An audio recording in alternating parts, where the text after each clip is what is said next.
And hello YouTube, and welcome back to another episode of the Zone TV Entertainment with me, your host Jonathan, once again bringing you my thoughts and review for today's episode of Your Friendly Neighborhood Spider-Man episode 8.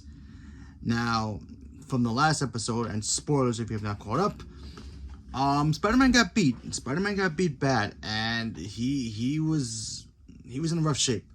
You know, he fought the Scorpion for the first time, Matt Gargan, and he got beat. And also we find out that Norman Osborn is trying to encourage Spider-Man to be better, to be, stop holding back and stop, doubting himself and all this and that, and trying to motivate him to be better because he knows he's capable of being this great hero that we all know he is, because he's Spider-Man.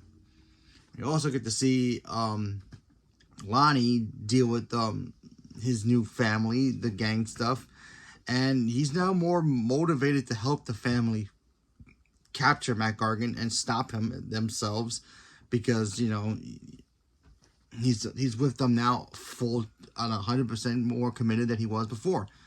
So there's that. Him and Pearl also broke up. She's trying to convince him to, hey, listen, I love you, just don't be a part of this gang. They're probably running because the Scorpion guy is after them, so you don't need to worry about them anymore. And he's like, no, they're my family. I got to protect them. They protected me. They protected you. I got to help them out. Even Peter tried to help out when he was over at Pearl's house to do some homework. He tried to help out as much as he can. No breaking the dice on that one. Peter also had nightmares. The fact that he got beat by the Scorpion. And, it really shows, Spider-Man's character, who he is. He has to understand the whole great power comes great responsibility stuff, but they kind of gave it to us today in this episode with a little bit of twist. With great power comes great, I think it was determination. I probably butchered it from Norman Osborn's point of view. So there's that. Him and his friend is still not talking. He left a voicemail for her. Nothing. So we'll find out what happens there. And now him and Harry are trying to figure out how can they stop the Scorpion themselves, because Peter needs to get back into action and try to stop the Scorpion from causing more damage and more harm to anybody else. And, oh yeah, almost forgot. We also get to see the most dirtiest play I've ever seen supervillains do to each other in this episode. So we all know Norman Osborn eventually will become the Green Goblin.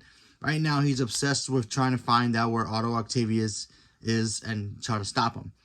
So he calls Thunderbolt Ross and, his SWAT team. They go in to try to capture Octavius, peacefully. Octavius does not go down without a fight, giving us kind of like a recreation of the great Spider-Man 2 Dr. Octopus scene for him in the hospital. All of the tentacles going everywhere and killing all the doctors and nurses. Kind of the same situation, except Otto Octavius does not have the arms on him yet. He had him in his lab doing their own thing, and they started attacking the SWAT team guys. Took him out easily, and then, he decided it's like a boss, just walk out the door like nothing happened. Of course, Thunderbolt Ross was there and gets captured again, but this time, freaking Iron Man shows up and it's like, yeah, you're done, buddy. Octavius is like going down. And it's like, wow, that's kind of messed up from a villain ratting on another villain to the authorities. That's kind of cheesy and messed up at the same time. Green Goblin calls the cops on Dr. Octopus. That's funny. And the fact that Iron Man came out and he had his classic Iron Man costume, so like from the comics, like his first issue comic book looked great. So that's cool. Hope we get more Iron Man in the future. But yeah, poor Otto Octavius, he gets captured. We also get to see the Chameleon in this episode as well. And the Chameleon gave information about who's been supplying all this tech to these people, including the Scorpion, to, Lonnie's gang family. And he's like told him straight up, I don't know who he is, but he's been doing, his name is Otto Octavius. And then it kind of got me thinking. Now, I know a lot of people did not watch this movie or don't even care about the Sony universe movies, but I watched the Kraven movie. I liked it. There was something in that movie that I'm going to spoil that if you don't want to know, I'm going to keep my hand up. But if you don't care, whatever. But, so, anyway, in that movie, we find out that there's this scientist out there giving people enhanced powers. That's how the Rhino was able to get his powers. You know, that's why he has to wear this kind of like backpack to keep him, you know, normal. So if he takes it off, he becomes full-on Rhino. And then we find out that Kraven's brother, who in the comics is the Chameleon, got the same treatment. Now in here, it doesn't say how Chameleon got his powers in here, but in the movie, in the Spider-Man world, it says that some doctor randomly somewhere in New York City gave him the power to be able to transform whenever he wants.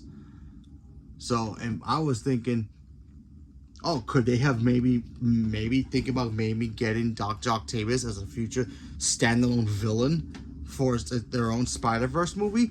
Because, you know, what we know about, you know, Dr. Octopus, he's always, you know, science, all this and that, conquer the world, finding the, you know, the next evolution of science and pushing forward. But he never usually helps people, you know? So he never usually helps people. But in this situation, he actually is, because he needs money. He's been blacklisted by everybody from the science community, and he needs money, so he's selling all these technology.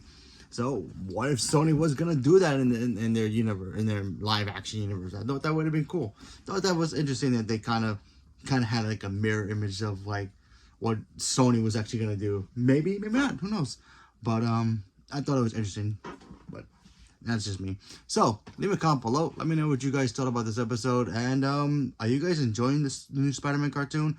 Not enjoying it? Leave me a comment below. Let me know. Stay tuned for more. Thank you very much, and have a good day.